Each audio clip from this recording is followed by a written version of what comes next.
Bonjour à tous, ici Renan Bronchard sur la clé du succès. Jeune entrepreneur et cofondateur de Spratic qui vise à faciliter la pratique du sport. Je suis aussi un passionné de la performance, du dépassement de soi et de l'excellence. Alors, comment battre un record du monde à presque 40 ans, obtenir une médaille olympique à seulement 20 ans, permettre à une équipe en quête de résultats de tout gagner ou devenir la première femme championne d'Europe, championne du monde, championne olympique la même année? On vous dit tout dans la clé du succès, où je vous propose d'échanger avec des coachs, des entraîneurs, des mentors, des préparateurs mentaux, des nutritionnistes ou encore des chorégraphes qui font briller des équipes et qui aident des personnes à faire ressortir le meilleur d'eux-mêmes. Le but est de pouvoir vous inspirer autant que ces discussions m'inspirent et que cela vous aide peut-être à dépasser vos limites, casser vos barrières psychologiques, vous surpasser pour atteindre des objectifs que vous pensiez inaccessibles. Ces personnalités extraordinaires me dévoilent en quelque sorte leurs recettes qui leur ont permis d'atteindre un réel succès avec les personnes qui les entourent. Je ne vous en dis pas plus et j'espère que ces échanges vous inspireront et que cela vous permettra peut-être d'obtenir le meilleur de vous-même.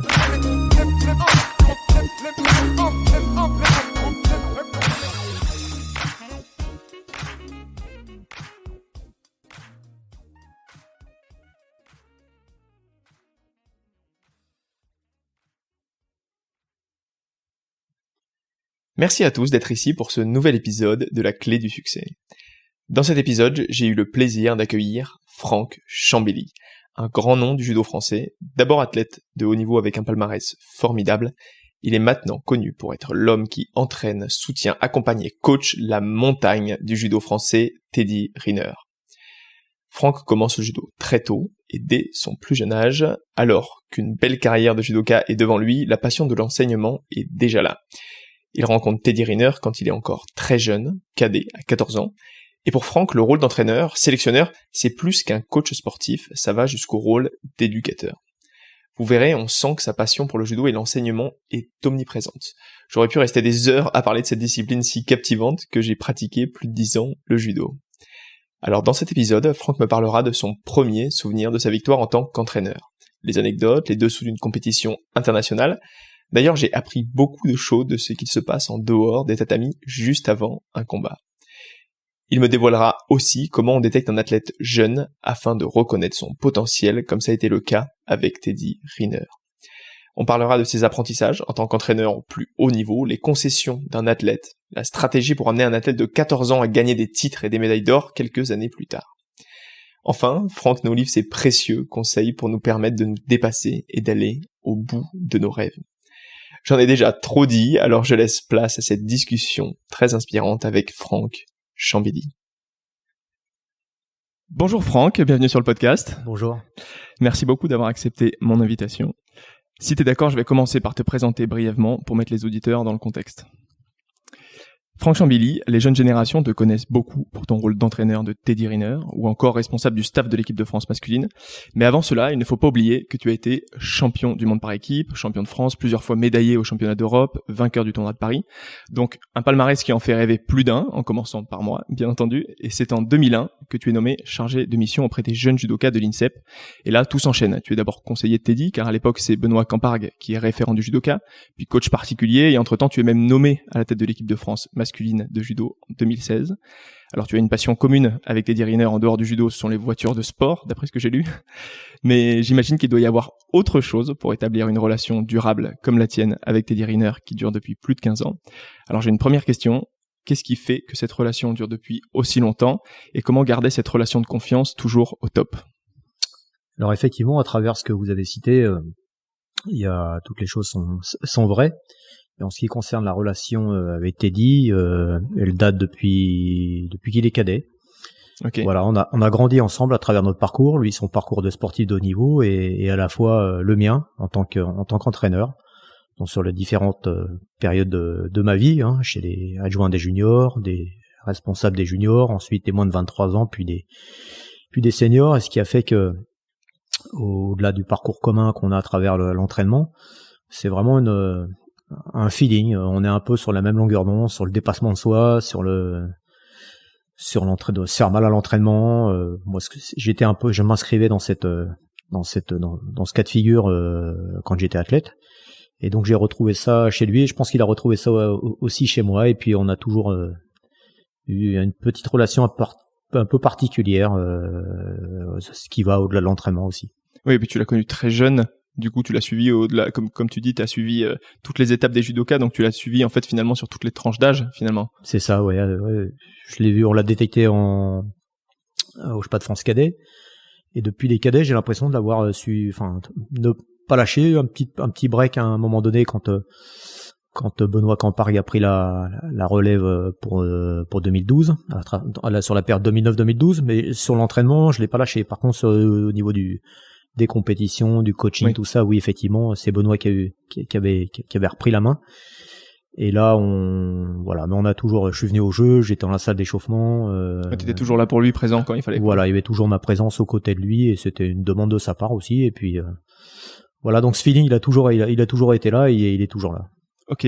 Avant de revenir, du coup, justement sur le fait de l'avoir détecté très tôt, j'aimerais revenir des années plus tôt encore et que tu me fasses une petite rétrospective depuis la première fois où toi, tu as mis un kimono jusqu'à ton premier rôle d'entraîneur, et qu'est-ce qui t'a donné envie d'entraîner à la suite d'une carrière d'athlète de haut niveau? Alors pour ma part, moi j'ai commencé le judo très tôt, à l'âge de 5 ans, puisque j'étais à l'époque un petit gamin on appelait ça des résidences, là, voilà, et puis tout le monde faisait du sport, et moi j'étais le petit dernier, et puis tous mes copains, ils faisaient tous du judo, donc ma mère m'a dit, bon, on va t'inscrire au judo. Et puis tout de suite, je me suis senti bien dans ce sport de combat, on se me défoulait, j'étais quelqu'un qui avait la bougeotte. Le soir, quand on rentrait de l'école, il y avait des cerisiers, on allait faire des tractions dans les cerisiers, pas mal de petites anecdotes, donc j'ai toujours eu la bougeotte, et puis le fait d'apprendre des prises de judo, j'adorais ça. Okay. Je me souviens on passait à l'époque les grades, pour passer de la blanche, jaune, orange, verte, et j'étais très content de passer le week-end dans ma chambre ou dans la chambre de mon copain à réviser nos techniques pour passer devant le professeur qui était à l'époque très très rigoureux on mettait une main mal placée, un orteil mal placé, on n'avait pas la ceinture tout simplement. Okay. Donc on passait des heures à répéter, et je pense que tout de suite le métier de professeur, c'était pas entraîneur, d'abord professeur, m'a tout de suite attiré. T'avais envie de refaire un peu ce que t'avais vécu avec ton entraîneur de départ en fait finalement. Exactement, et puis même quand t'as 8-9 ans, j'avais le petit copain qui était un peu plus jeune que moi qui passait sa ceinture jaune, et j'étais son prof, je lui ai dit tiens, c'est comme ça qu'il faut faire, là tu fais pas bien, donc tout de suite ça a été en moi quoi.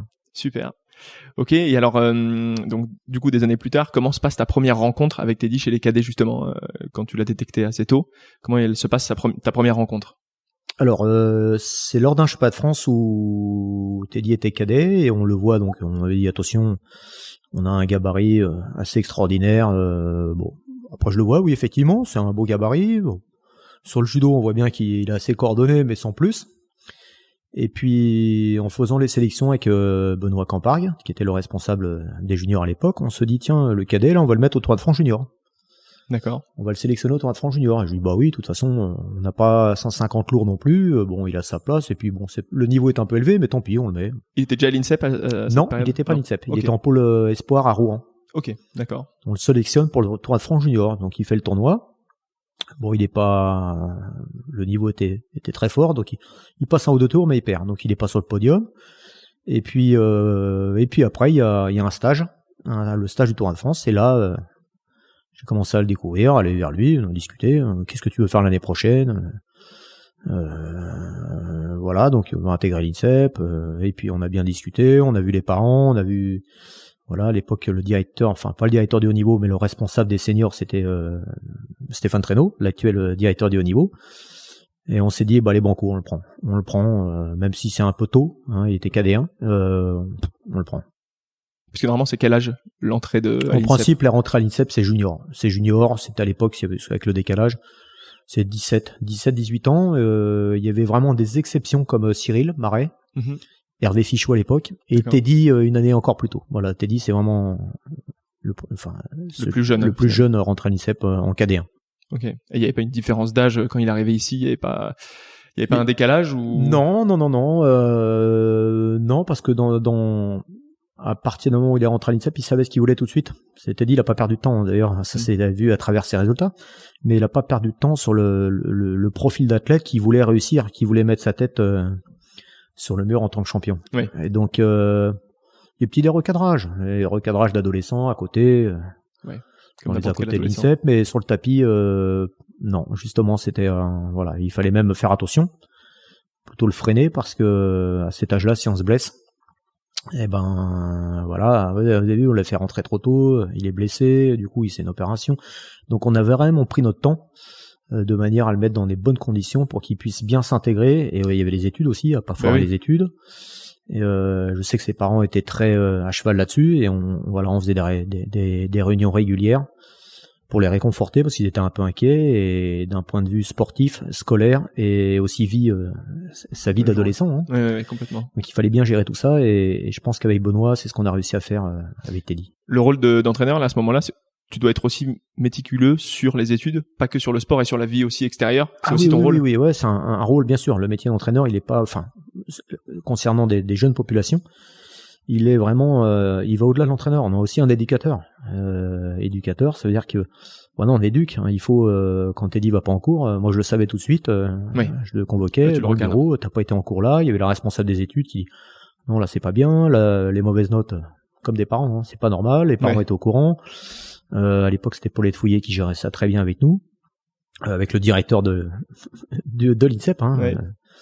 Alors, je lui tire mon chapeau, qui a vraiment œuvré pour que Teddy il marche aussi bien aux études qu'au judo. Et puis donc c'est un ensemble de choses. C'est pas que l'aspect sportif. L'aspect sportif, ça c'est bien, voilà, mais il y a pas que ça. Puis il y avait son entourage aussi, à faire attention quand on est grand, un peu costaud et qu'on a un peu de résultats, tout de suite on prend un peu d'assurance et faut garder la tête sur les épaules même quand on a 16-17 ans. Ouais. Donc il y a une belle relation qui s'est tissée dès le départ. Est-ce que tu vois une relation entre alors je sais que comme je l'ai dit dans mon intro, vous êtes fans tous les deux de voitures de sport. Teddy il est passionné, toi aussi, c'est bien ce que j'ai lu. Est-ce que tu penses qu'il faut avoir de l'adrénaline pour être sportif de haut niveau? Est-ce que c'est nécessaire est-ce qu'il faut avoir envie d'adrénaline pour être sportif de haut niveau? Est-ce que c'est nécessaire? Ah oui, moi j'en suis convaincu. Hein. Je pense que s'il y a pas l'adrénaline, il y a pas le charisme, il y a pas le dépassement de soi, il y a pas le petit où à un moment donné le cerveau il bascule et il passe en mode warrior quoi. Il y a quelque chose qui en plus chez un champion. Et l'adrénaline en fait partie et il faut cette petite piqûre qui vient vous dire attention là maintenant faut que je sorte de mes gonds, il y a la technique, il y a la tactique, il y a le physique, mais il y a le mental, mais il y a encore autre chose. Ouais, d'accord. Et ça en fait partie, je pense. Et toi, en tant qu'entraîneur, t'en as toujours besoin de cette adrénaline pendant les compétitions, quand t'es derrière le tapis, quoi. Quand t'es pas sur le tapis. Ouais, alors un peu moins qu'avant. Ouais. Parce que j'ai appris aussi, on évolue aussi en tant qu'entraîneur. J'ai appris aussi à faire attention, notamment sur les Jeux Olympiques, les grandes compétitions où il faut aussi se prendre à la hauteur et un peu regarder tout ça parce qu'il y a une dimension tellement avec la pression que ça génère. Mais à certains moments, oui, effectivement, une finale olympique, il en faut. Et il en faut, mais il en faut au bon moment. Il faut pas non plus être que là-dedans, sinon on laisse du jus et puis derrière on arrive un peu éteint, hein, comme un coureur cycliste qui démarre à fond et puis il reste 15 km puis il se fait reprendre, on l'a bien vu encore récemment. Oui, complètement, exactement. C'est un peu ça. Ok. Et puis aussi, j'imagine qu'il faut pas transmettre tout ce que t'as comme adrénaline à la personne que tu coaches parce que ça peut être dangereux de... Exactement, il y a des émotions à faire passer, l'adrénaline c'est une émotion et puis si on a plus envie de gagner que l'athlète. Oui. Il y a un problème. Ouais. Il y a un problème. Donc il faut que l'athlète il soit en capacité de gérer un peu ça lui-même. Et nous, on lui donne les bonnes indications et les bonnes valeurs, les bons éléments pour qu'il puisse répondre à des sollicitations hors normes. Le premier titre, toi justement, en tant qu'entraîneur derrière le tapis, qui t'a marqué, est-ce que tu peux me le raconter? Le premier titre de Teddy? Premier titre de ta carrière d'entraîneur, ça peut ne pas être avec Teddy. Non, c'était pas Teddy en plus. D'accord. C'est pas Teddy, c'est David Larose. D'accord. Moins de 66 kilos, les Championnats du monde en 2004 à Budapest. Okay. Voilà, ça m'a vraiment marqué parce que c'est marrant, hein, il y avait les Championnats d'Europe je crois 3-4 mois avant, il avait fait 5e.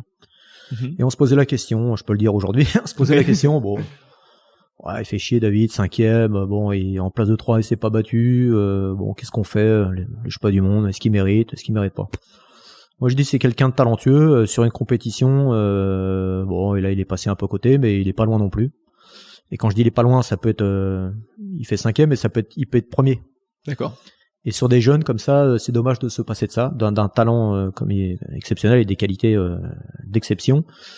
Et faut pas qu'on hésite faut pas hésiter, il faut le mettre. Et donc il part au Championnat du Monde et je crois que c'était sur 2 jours à l'époque. Il y avait phase éliminatoire, la demi et la finale, ou finale de repêchage et place de 3. Et donc il est en demi-finale et l'avant-veille, enfin pas le premier jour, mais non, le premier jour. Je rêve. Alors, ça m'est déjà arrivé 2 fois. Une fois quand j'étais athlète et l'autre fois entraîneur. Et je rêve qu'il est champion du monde. Ok. Mais pour moi, c'est clair. Il est champion du monde. Il va être champion du monde. Et en demi-finale, il prend le japonais qui était le leader, hein, qui était le plus fort, hein, Hiraoka, je me souviens, qui a fait vice-champion olympique après moins de 60 kilos à Londres. Et mi-combat, il lui met un Sutemi, Sumigaishi, et il pompe. Okay. Et donc il est en finale, et en finale, il prend le Hongrois, qui est Burjan, je me souviens.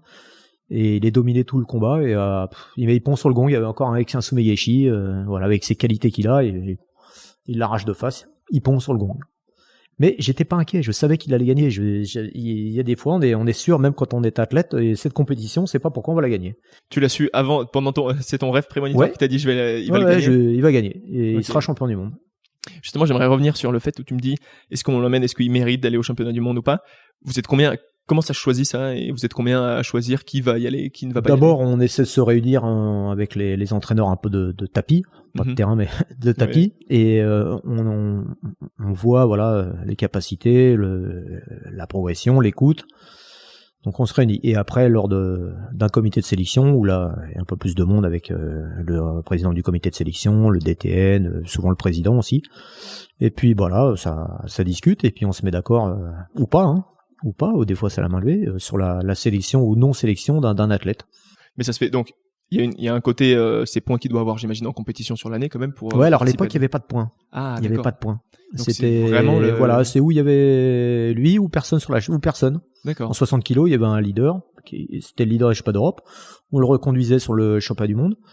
Ou alors il y avait personne, on n'aurait pas eu d'athlète représenté au championnat du monde en moins de 60 kilos. Ok.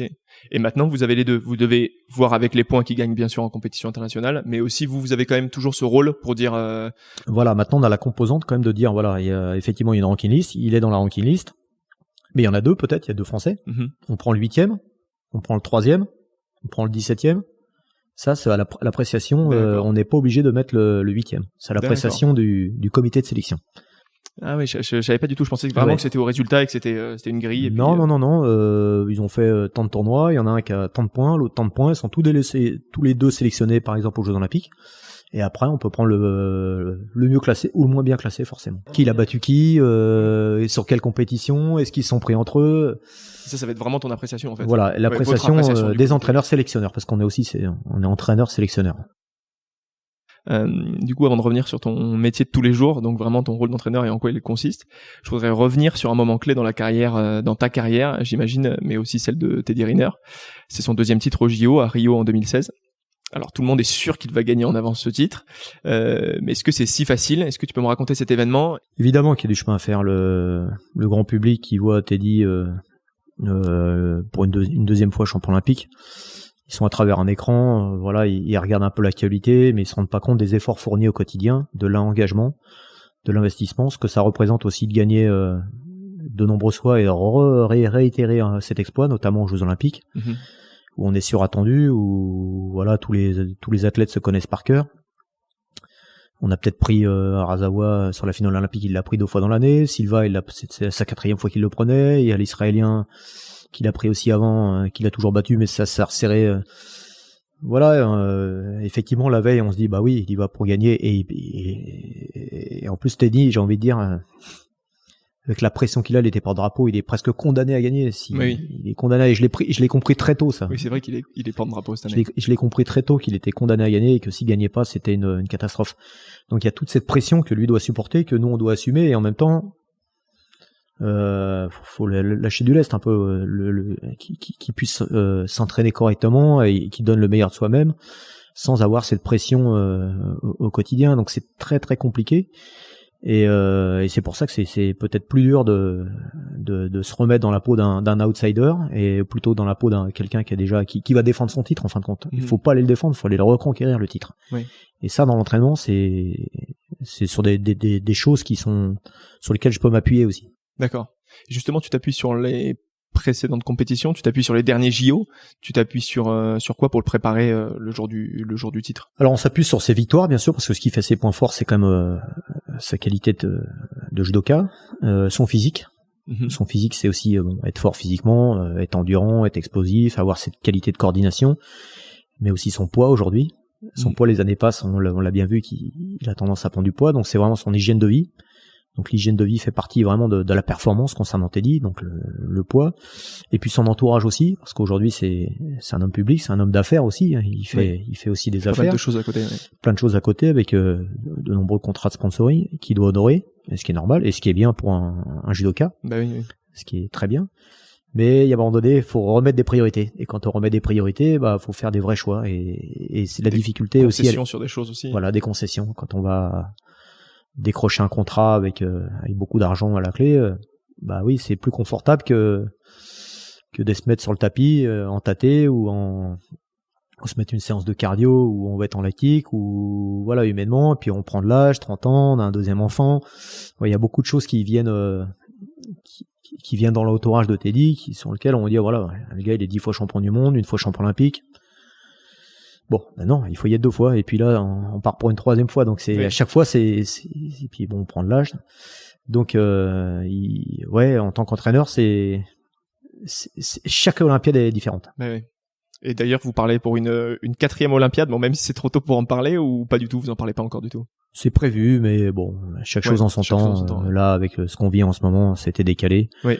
On va essayer de prendre les compétitions quand elles sont vraiment été. Oui. Et là, l'objectif, forcément, c'est Tokyo 2021, et c'est le seul objectif. Après, c'est plus de la communication pour moi en ce moment. Oui.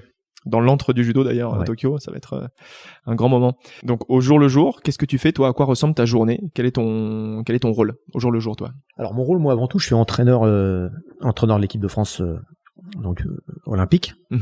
Voilà, et je travaille avec des entraîneurs, donc des entraîneurs coachs. On est 4, moi je suis le responsable et j'ai 3 de mes adjoints.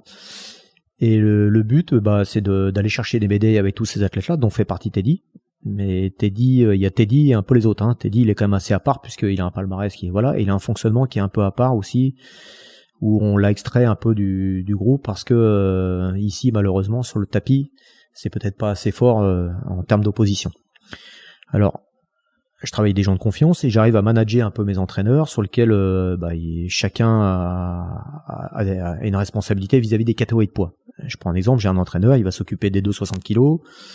L'autre, ça va être moins 66, l'autre, c'est moins 73, et puis de nouveau, le 60, il va avoir donc ils ont plusieurs en responsabilité, des athlètes du groupe olympique, et on arrive à se manager. Et moi, j'ai Teddy qui me prend beaucoup de temps. Et le reste du temps, je chapeaute un peu le management de cette articulation dans l'entraînement, mais aussi dans les compétitions et dans les stages internationaux, sur la planification, sur la programmation, sur des bilans, comment on arrive à faire progresser nos athlètes. Voilà, c'est un ensemble de sauts d'entraîneur, c'est le métier d'entraîneur. Mais moi, mon rôle, il est plus de manager une équipe d'entraîneurs pour s'assurer qu'on a des athlètes qui soient tous qualifiés aux Jeux Olympiques et médaillables aux Jeux Olympiques. Et le but, c'est les médailles. Le but, c'est les médailles, on se trompe pas. C'est pas de sélectionner des athlètes, c'est aussi, bien sûr, avant qu'ils soient médaillés, il faut qu'ils soient sélectionnés. Bien sûr. Mais le but ultime, c'est des médailles olympiques, des médailles mondiales, des médailles européennes, et s'il y a de l'or, c'est encore mieux. Ça, c'est la cerise sur le gâteau. Et t'as quand même un œil, tu vas quand même voir, même si ton rôle c'est de s'occuper, bien évidemment, plus de Teddy, comme tu viens de le dire. Est-ce que t'as quand même un œil, où des fois tu vas aller voir, sans aller donner tes indications, comme tu dis, aux autres entraîneurs qui s'occupent des catégories, mais aller voir directement les autres athlètes que tu vois moins? Oui, bien sûr, ça n'empêche pas que, en plus, Teddy, il a un hebdomadaire où il est sur le tapis, voilà, mais il y a des fois il est pas sur le tapis, les autres ils y sont. Donc moi, quand Teddy il est pas sur le tapis, je suis avec les autres. Je me détache pas. Voilà, j'essaie d'être au maximum présent avec le groupe dont Teddy fait partie. Ma priorité c'est Teddy en management, mais à côté de ça, quand il est pas là le mardi après-midi, on a une séance technique, une séance de prépa physique. Je suis avec le reste du groupe. Voilà, et j'y tiens et je veux pas couper ça. Je pourrais dire non, au contraire, je veux rester vraiment un homme de terrain aussi, entraîneur-manager, mais quelqu'un qui met le kimono, qui met le kimono, voilà. Alors on a un tel plan, alors ça c'est un peu avec le Covid, ça s'est un peu estompé, mais on a un tel un tel hebdomadaire où de toute façon on arrive à se retrouver sur le tapis ou en prépa physique ou lors des débriefs. Voilà, je suis pas du tout coupé du groupe, bien au contraire. Et donc, comme tu le dis, donc tu mets ton kimono et des fois tu fais les séances aussi techniques et les séances de, je veux dire, t'aimes bien combattre toujours, tu combats toujours, alors, tu fais des randonnées avec. Un peu moins qu'avant. Oui. Il y a encore pas longtemps, je mettais le kimono, là je le mets un peu moins parce que j'ai un peu mal partout, j'ai mal au dos, mal au cervical, au genou. Alors, j'aime bien démontrer, j'adore ça. Oui. Après les randonnées, quand je vois que je peux, je le fais. Quand je vois que ça commence à être dur, j'évite. J'évite parce qu'après je disais le pire pour un athlète, c'est de se blesser. Mais entraîneur, c'est valable aussi. Ouais. C'est très désagréable. Et nous, quand on se blesse, en plus, c'est pas des petits bobos, quoi. Voilà. Donc, je fais attention à ma santé. Quand t'es un judoka comme ça, qui gagne tout, je le rappelle, Teddy Riner, ça a été 10 ans d'invincibilité, 2 JO gagnés, 11 championnats du monde, 5 championnats d'Europe. Est-ce que ce n'est pas difficile de garder sa motivation toujours intacte? Si, c'est difficile. C'est ce que j'essaie de dire à un petit peu au grand public qui le voit un petit peu facile. Je fais non. Vous savez, quand un gars a un palmarès long comme le bras, c'est difficile de lui trouver de la nouveauté dans le défi d'aller chercher de nouveau une grande performance.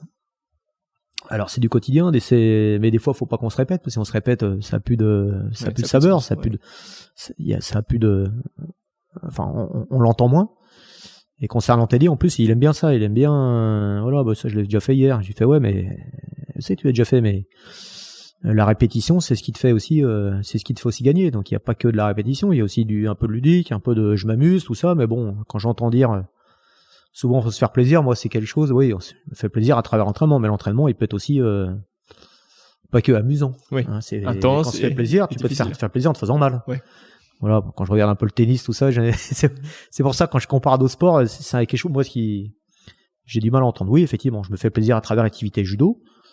Voilà, avoir de bonnes sensations, mais des fois quand on n'a pas de sensations, on peut se faire plaisir aussi avec d'autres formes de travail. Oui, complètement. Et il faut être capable d'accepter ça. Si on n'accepte pas ça, c'est le début de la fin pour moi. Oui. Oui, le but c'est d'essayer comme tu dis, de changer l'entraînement qui soit toujours change, qui se répète pas non plus tout le temps, même s'il y a des choses à répéter, j'imagine. Mais concernant Teddy, c'est bien quand il varie ses partenaires, quand il change d'endroit, que les séances soient pas les mêmes, et elles doivent rester quand même avec du dur, quoi. Si c'est pas dur qu'il joue, effectivement, il s'est fait plaisir, mais bon, dans la réalité, pas se tromper d'objectif, quoi. Hein. Ouais, complètement. J'ai vu un super reportage qui s'appelle Teddy sur France 3, et donc j'ai vu ce sparring partner qui s'appelle Nicolas Canning, je sais pas comment. Nico Canning. Ouais. Nico Canning, donc qui vient d'Allemagne, il me semble. Alors ça existe depuis très longtemps en boxe, le sparring partner. Est-ce que c'est nouveau en judo? Alors oui, effectivement, nouveau en judo, c'est une première. On n'avait jamais vu ça. On a vu souvent des athlètes partir aux Jeux Olympiques en tant que partenaire, en tant que sparring partner, mais sur une période. Voilà, parce que le 60 kg allait pas faire, le titulaire des 60 n'allait pas faire que le 66 en permanence. Voilà, donc on a amené un petit pool de partenaires, mais juste pour la compétition. Et puis des fois même pour la compète, ils prenaient l'avion puis ils rentraient, quoi. Alors que là, c'est quelque chose qui a été organisé, pensé pour une Olympiade au quotidien. Donc c'est quelque chose vraiment de novateur, et je pense qu'on est d'ailleurs peut-être le seul pays à faire ça avec un athlète. Ah oui, d'accord. Ouais, okay. Je le pense vraiment. Je pense que moi j'ai jamais vu. On voit souvent les Japonais qui partent sur des tournois, des stages, mais sur une période, voilà. Et puis, mais c'est pas toute l'année. Oui. C'est pas toute l'année. Teddy, il a son partenaire à disposition toute l'année. C'est un métier. Ok. C'est un vrai métier. Il est rémunéré pour être le sparring partner de Teddy. Donc là, cette année, ça va être un peu différent, mais et même sur le physique. Quand Teddy fait une séance de physique, l'autre il est à côté, il fait du physique. Voilà, parce que du coup, ça met un peu d'émulation, parce que ça met un peu de compagnie, parce que ça met un peu de défi aussi, parce que physiquement, c'est quelqu'un de très costaud, donc ils sont aussi dans le défi, dans le truc, donc il y a aussi ce côté-là au quotidien. Et justement, son rôle, est-ce que tu peux rappeler le rôle du sparring partner? Alors son rôle, il y a plusieurs aspects, notamment sur l'aspect spécifique. On fait souvent de la technique au quotidien, et dans la technique, on fait beaucoup de vidéos aussi. Lui, c'est un droitier, alors il répète ses gammes à droite, donc tous ses spéciaux à droite. Alors ça peut être sur l'arrière, sur l'avant, sur le kumikata, et puis à gauche aussi. Donc on va lui demander aussi de se mettre à gauche et d'avoir des attitudes de partenaire aussi un peu étrangers. D'accord. Qu'on a l'habitude d'observer. Ça peut être un petit gaucher, un grand gaucher. Voilà. Donc il va se mettre dans cette configuration. Ah oui, d'accord. Donc il s'adapte à plusieurs situations. Voilà, on va dire aujourd'hui tu fais le Karpalek, le tchèque. Ah oui, d'accord. Donc tu te mets en position du Karpalek. Donc un grand gaucher un peu en crabe avec. Voilà, il va chercher comme ça. Alors la stratégie quand tu prends Karpalek, voilà, c'est de mettre tes mains ici, c'est de faire ça, c'est pas se laisser fixer, c'est pas de mettre un genou au sol parce qu'au sol il est bon. Voilà. Et puis après la stratégie de Karpalek c'est fini, c'est la stratégie d'Arazawa. Voilà. Donc il se met dans la peau d'un étranger. Donc il y a la technique, il y a aussi l'opposition. Alors l'opposition un peu moins. Un peu moins parce qu'en termes d'opposition, bon, il est costaud, mais c'est pas ce qui se fait de mieux non plus. Donc, mais par contre, il peut faire une opposition modérée qui correspond à ce que je disais, à un schéma technico-tactique qui peut rendre service à Teddy. Voilà, et puis il y a l'aspect physique aussi. L'aspect physique quand on fait des séances de cardio sur la piste, bon ben voilà. Teddy court pas mal, mais l'autre il court bien aussi. Oui. Donc quand il se tire la bourre, c'est plus sympa. Même si moi je peux le faire aussi ou un. Ouais, puis j'imagine que Teddy il aime bien gagner, donc. Ouais, il aime bien gagner, mais justement c'est ça qui est bien. C'est ça qui est bien parce que nous c'est la gagne tout le temps. Ouais. Donc ça c'est bien. Et puis il y a l'accompagnement qui est sur les stages, au-delà du quotidien, qui est sur les stages à l'étranger. Voilà, on disait Teddy ça fait depuis 2004 qu'il est à l'INSEP. C'est sûr qu'en des stages, il en a fait plein. Au Japon, il a dû en faire une 60aine. Oui. Quand on retourne au Japon, il y a 20 minutes de roulade avant, des tours de tête. Voilà, entre nous, ça le gave un peu. Donc là, par contre, il a son sparring, et puis on peut directement faire de la technique ou du randori newaza pour s'échauffer, se mettre en condition pour directement attaquer les randori. Ok. Les randori. Donc ça, c'est quelque chose, c'est du confort, hein, c'est confortable, hein. Complètement. C'est confortable pour lui, mais bon, il l'a mérité. C'est pas donné à tout le monde d'avoir son sparring. Et puis on a en plus, on a un super mec en face avec des vraies valeurs humaines et quelqu'un de compétent, professionnel, qui s'appelle Nico Canning. Donc ça c'est un super gars. Et justement, comment vous l'avez trouvé? Alors qu'est-ce qui fait un bon sparring partner et comment on trouve le bon sparring partner justement? Alors à l'époque ça s'est fait quand il était en club. D'accord. À Levallois. Ça devait être en 2009. Quand Teddy était en club à Levallois. Oui, quand Teddy était en club en 2009 à Levallois-Perret et il se posait la question, je crois que c'est Christian Chaumont qui se posait la question comment on peut faire pour Teddy pour qu'il y ait un peu d'opposition au club, tout ça. Donc il venait de rencontrer sa future épouse Nico Canning qui était Lucie Louette, une championne d'Europe, athlète de haut niveau dans ces années-là. Et bon, donc du coup il allait s'entraîner là-bas. Il a dit bah tiens. Puis ils ont soumis l'idée, puis ça s'est fait au fur et à mesure. Alors au début c'était un peu comme ça quoi. Et puis de fil en aiguille ça a grossi un petit peu et puis voilà, il y a eu une bonne attirance et puis voilà, on lui a proposé le contrat et ça s'est fait tout naturellement. Ok. Et lui, Nico Canning, il était sportif de haut niveau à cette époque. Il faisait des compétitions internationales ou pas du tout? Oui. Ok. Ouais, il faisait avec l'Allemagne. Ok. Et il a arrêté? Avec l'Allemagne, il y a un moment donné, bon, il a pas eu de sélection en équipe d'Allemagne. Il en a eu une ou deux, mais ça, il a pas fait de championnat d'Europe ou quoi que ce soit. Donc il a dit bah ma vie elle est en France avec ma future femme. J'ai un club, je peux faire du judo, le haut niveau. Bon, je sais que ça va être dur, mais je peux m'entraîner. J'adore le judo, je peux m'entraîner en faisant du haut niveau ici. Lucie pouvait, donc ils avaient un peu la même vie, les mêmes attirances à travers le niveau, et puis voilà, donc il a accepté ce rôle de sparring et qui est encore aujourd'hui. Donc, comme tu me disais, les autres judokas français n'en ont pas, et donc du coup c'est un peu exceptionnel. Et est-ce que justement, parce que Teddy se fait énormément, j'imagine, surveiller par le monde entier, par tous les judokas du monde entier. Est-ce que tu le vois de plus en plus que des sparring partners qui commencent à pousser dans différentes fédérations d'autres pays ou pas encore? Eh ben non, okay. non, pas tant que ça. Alors on a un sport particulier, hein. C'est vrai qu'en boxe on a besoin en judo pas encore. Je pense que c'est vraiment, on le voit souvent sur des grands champions, mais encore une fois je vis pas dans leur pays quoi. Je sais qu'au Japon, pour avoir l'habitude d'y aller régulièrement, ils ont pas quelqu'un qui est là tout le temps. Ils prennent un junior qui est là, tiens le junior t'es là, hop, ouais, je vais faire une heure d'uchikomi, une heure de nagekomi. Ils prennent le junior, puis le petit japonais il vient en face et puis bon pendant une heure il sert de pantin. Ouais. Mais il a pas ce rôle, c'est normal chez eux. D'accord. Nous on fait ça ici.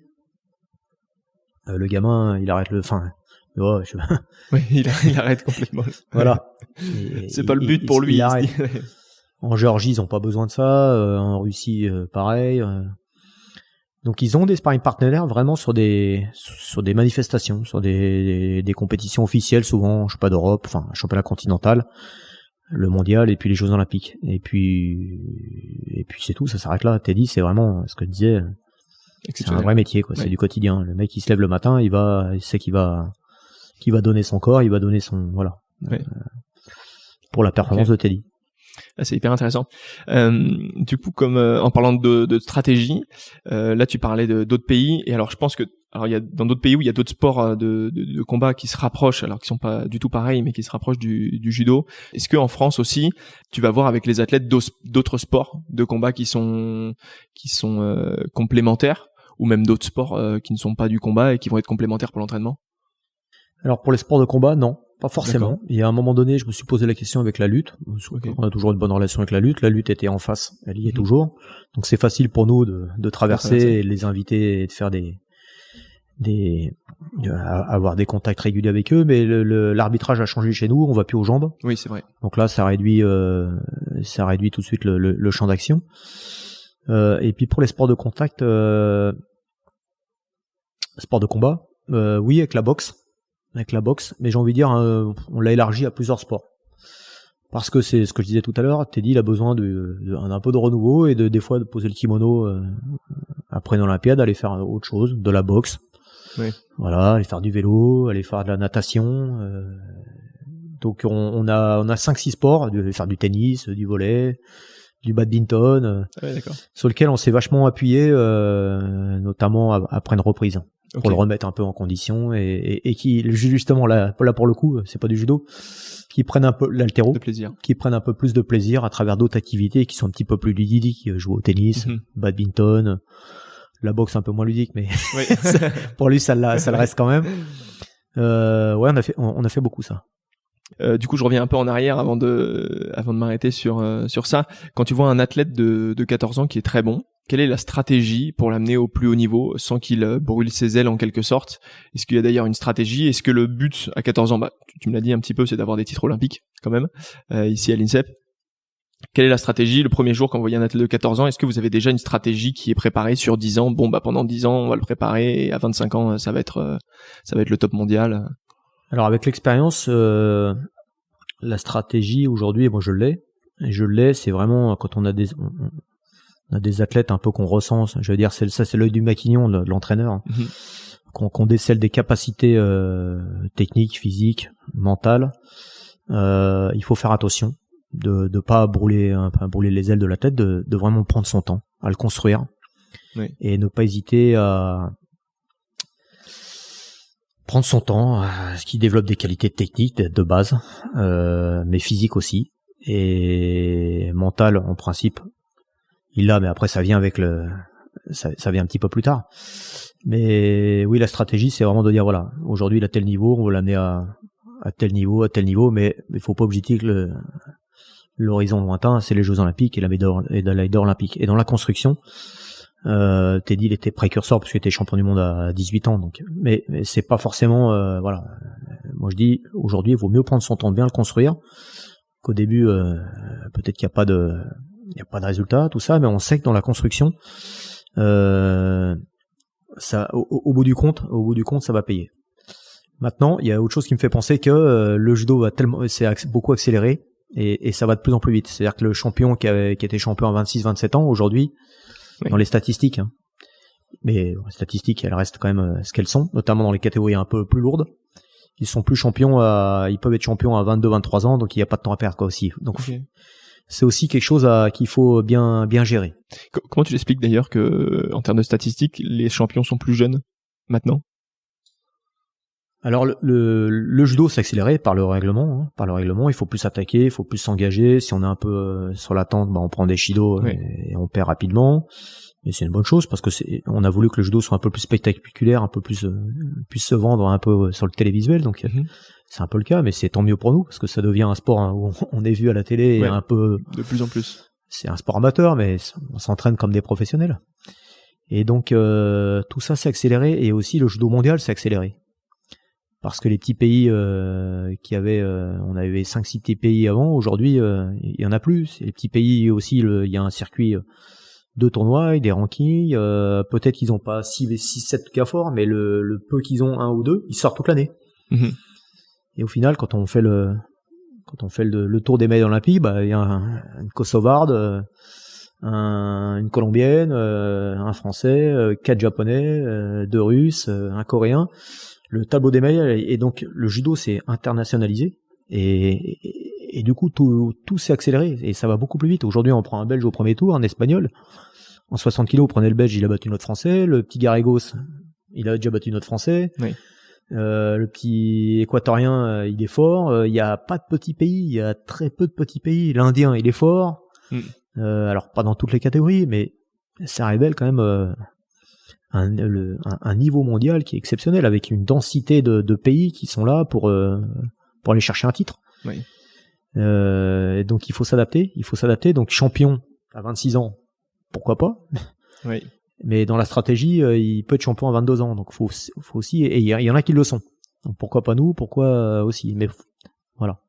Oui. On doit être capable d'avoir de la constance chez les juniors et chez les seniors aussi. Oui. D'où l'importance de bien détecter nos athlètes chez les minimes, cadets, et d'avoir une belle stratégie un peu sur la longueur, et notamment chez les jeunes. Ouais, donc ça se prend très tôt, même chez les minimes, comme tu dis, et dans les crêpes. Ce qu'on faisait pas avant. Ouais. Avant, pour un gamin qui rentre en pôle France, il avait 17 ans.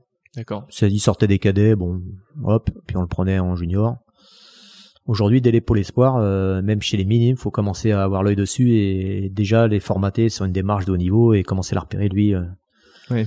Voilà, ça s'est accéléré parce que le niveau mondial, il est monté. Donc, ce qui explique, comme vous les prenez plus jeunes un petit peu, ce qui explique que des champions arrivent plus jeunes aussi à la fin. Ok. Avant d'entamer 3 questions plus rapides, j'ai une question que tout le monde se pose, mais pour toi, quel est le... Alors, tu vas me dire, il n'y a pas de baguette magique, mais pour toi, quel est le truc, la chose qui rend Teddy aussi fort par rapport à ses concurrents sur les 10 dernières années?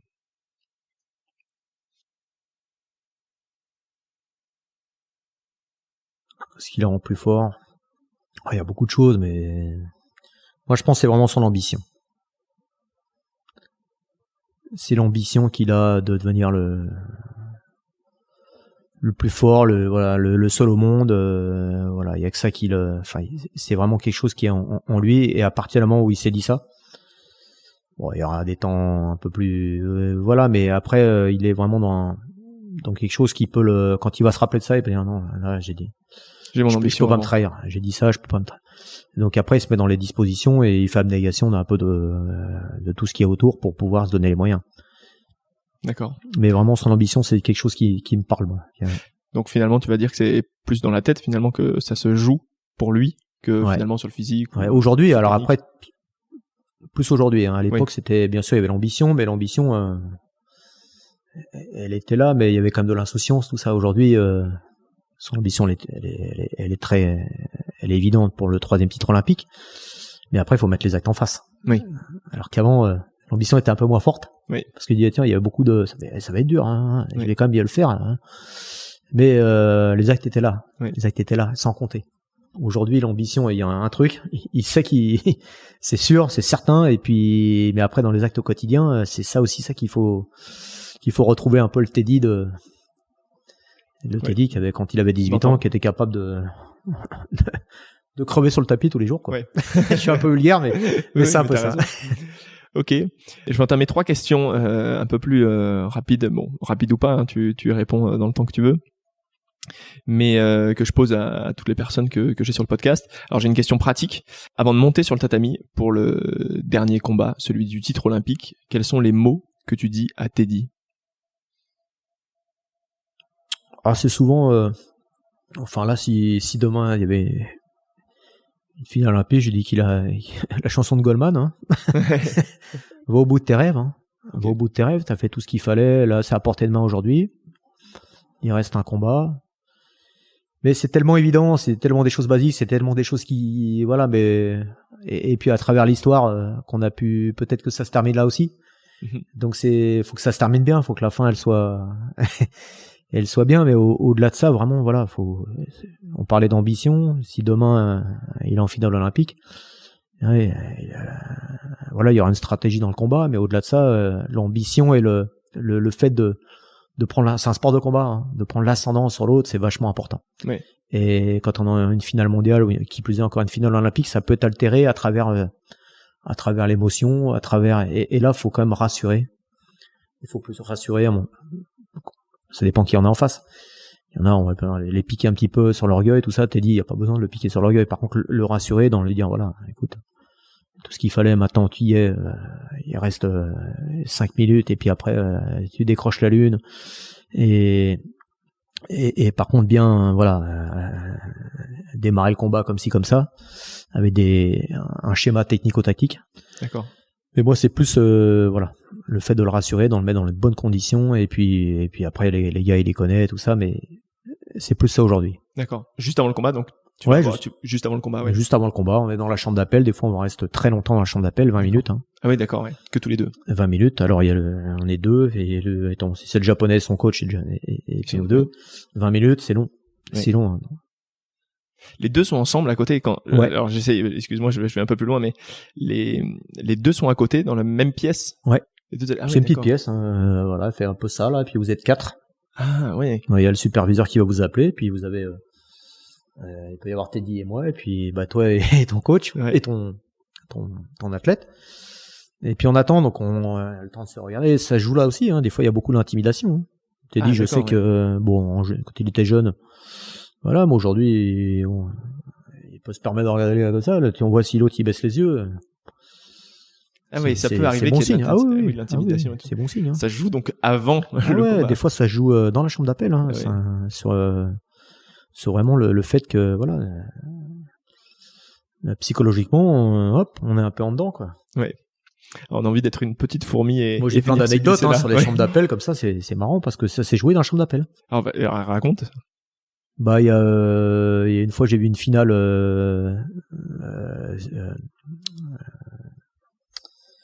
Iliadis, champion olympique à Athènes. D'accord. Avec le japonais, et c'est une finale mondiale. Bon, j'étais derrière. Et puis Iliadis, il avait son casque où il écoutait de la musique, et puis le japonais super concentré comme ça, et l'autre hop, il déconnait. Ouais, c'est Championnat du monde au Caire en 2005. Et puis d'un seul coup, juste avant de partir, il prend son casque et il met sur la tête du japonais comme ça. Wow. Il lui met sur la tête. Bon, ça se fait pas. Oui, il met sur la tête, puis tac, et il danse. Et l'autre, ça le rendait fou. Ça l'a rendu fou. Ça l'a décomposé. Qu'est-ce qu'il sait que ce fou? Il s'est vu, du coup, je crois il a pris le schéma, enfin, il a pro-ranagué en 2 minutes. Ok. Voilà, ça s'est joué là. Puis une autre fois, c'est Cyril Marais au jeu. 3e aux Jeux Olympiques. Au jeu où il y a Groll, c'est un Hollandais avec son coach. Et puis il y a Philippe Taurine et Cyril. Et je crois que c'est le 3e tour, 2e tour.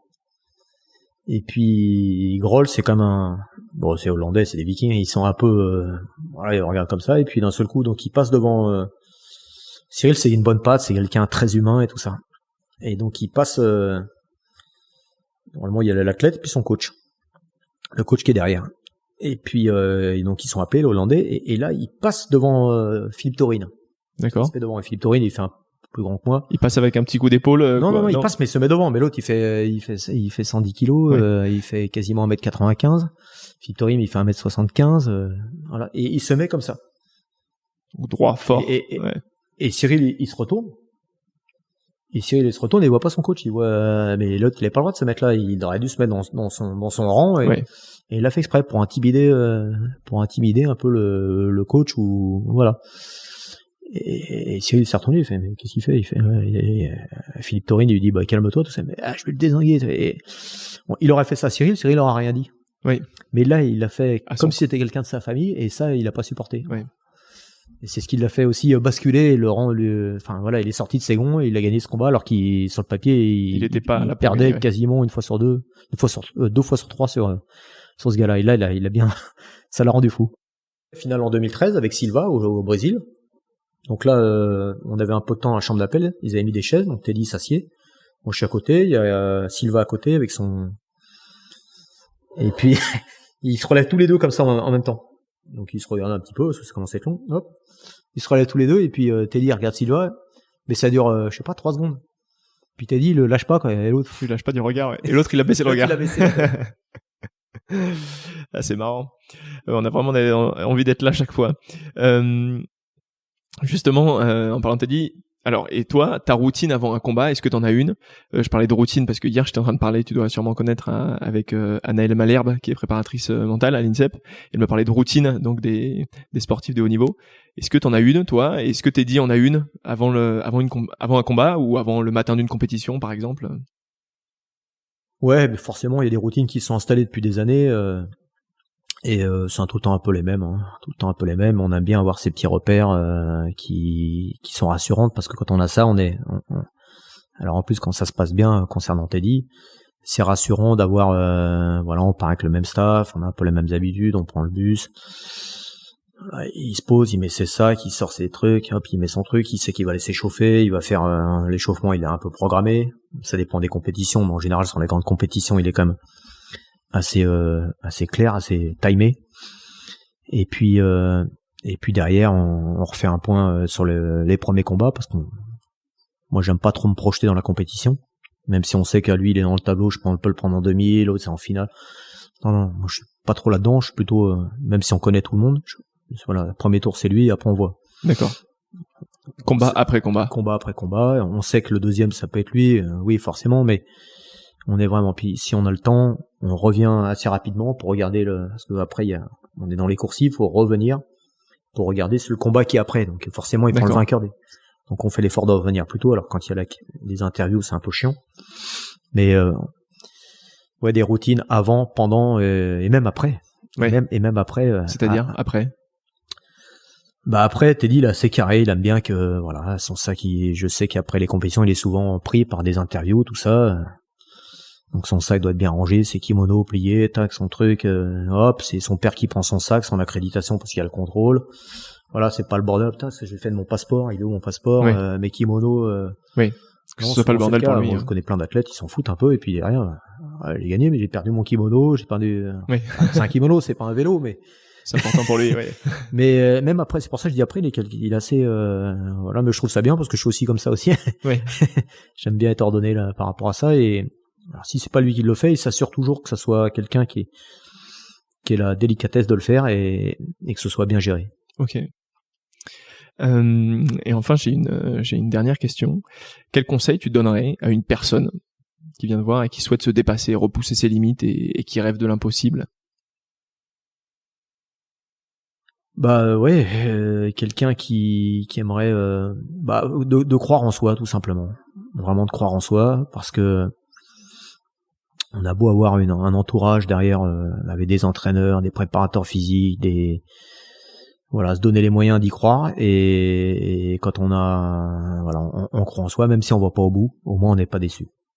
On n'est pas déçu et pour moi c'est le plus important. Voilà, de tout donner sans avoir de regrets. Et le sport de combat, je pense que ça s'applique à tous les sports, mais sport de combat peut-être un peu plus. Quand on a tout donné, on a rien à se reprocher. Qu'on a fait le boulot à l'entraînement et qu'après on perd sur quelqu'un en compétition qui a un peu plus de talent, qui était un peu plus en jambes ou un peu meilleur, mais pas forcément plus courageux et pour moi c'est le plus important.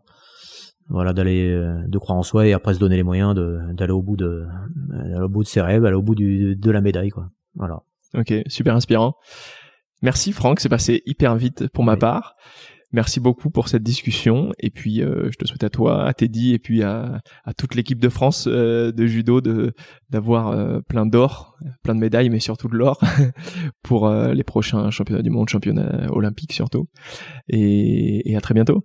Merci, c'était un plaisir de répondre à tes questions et voilà, comme je le disais, il n'y a plus qu'à travailler et puis on ira au bout. Merci Franck, salut. Merci. Cet épisode est déjà terminé. Merci à tous ceux qui écoutent jusqu'à la fin. J'espère que vous retiendrez beaucoup d'apprentissage de celui-ci, comme ça peut m'apporter à chaque fois que j'en enregistre un. N'hésitez surtout pas à me faire vos commentaires ou vos retours via les réseaux sociaux, ça permettra au podcast d'être toujours au top. Sur Instagram, c'est @broncharmikhaelov si vous voulez me suivre et suivre les infos du podcast. Et encore une fois, si vous pouvez me mettre un petit commentaire et une note 5 sur 5 sur Apple Podcast, sur votre iPhone ou sur votre Mac, ça m'aidera beaucoup à le diffuser au plus grand nombre. Si vous n'avez pas Apple Podcast, aucun souci, vous pouvez énormément m'aider aussi en partageant le podcast auprès de 3-4 amis à vous. Ça vous prendra pas plus de 5 minutes, mais ça m'aidera beaucoup à partager ces discussions. Je ne vous en dis pas plus et on se retrouve très bientôt. Salut!